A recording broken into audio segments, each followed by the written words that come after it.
So here I am messing around with some Nobile boards. The deal here is that I'm just trying to get a sense of the amount of total rocker in the board. And the way I did that is I just held one end down and let it stick all the way up on the other end.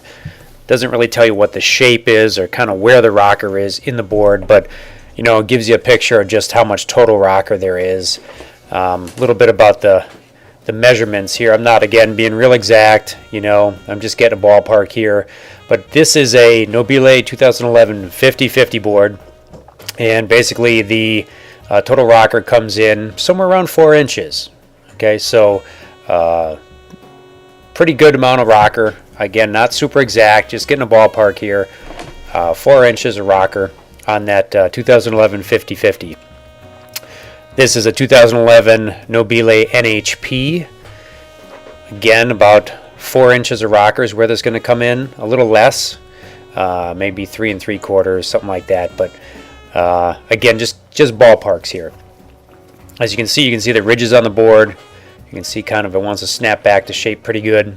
That's the white finish one, pretty nice, great looking board. This is the 2HD. This is about 3 inches of total rocker.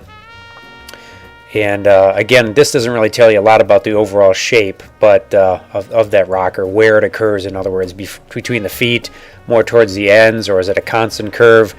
I'm just giving you a ballpark here. Basically putting these boards finless down on a raggedy old carpet and getting the sense. This is a 2011 T5 Nobile. Even less rocker than other boards, which is sort of contrary to popular opinion. That's under 3 inches of total rocker. Some were under the impression that the T5 actually has more rocker than the NHP. From my little non-scientific experiment here, it does not. This is a 2010 T5, or the 555 as it was known back then, I think.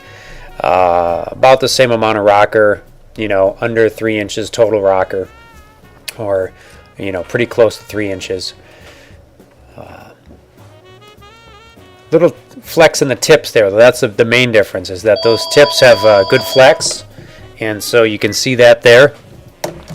This is a 2010 Nobile NBL, sometimes thought of as their school board. This is about a 142 size, I believe. Again, under 3 inches of total rocker. A little more flex, a little easier flex in it. Good flex in the tips.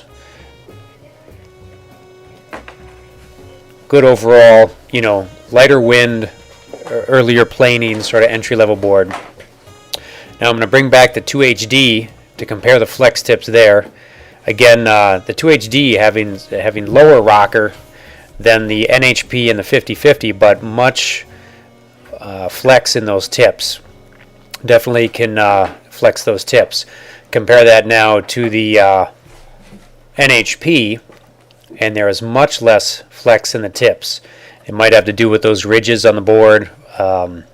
It's sort of, they're not like some of the other brands where they just sort of put some layers of glass or, you know, poly whatever that make ridges on the bottom of the board. Those ridges are through the board. The wood is shaped and everything on these.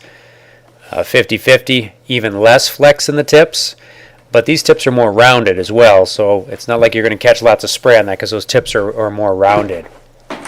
So that should give you a general sense of those boards, the amount of flex. Again, going back to the T5 for flex tips, and you see really that's where the most flex is on the T5. Those tips really flex well, even though there isn't monster rocker on that board. From this, I would guess we're going to come out probably maybe not having the pop off of the flex tips that you would get off a stiffer tip board, but you're also going to get a smoother ride through the waves.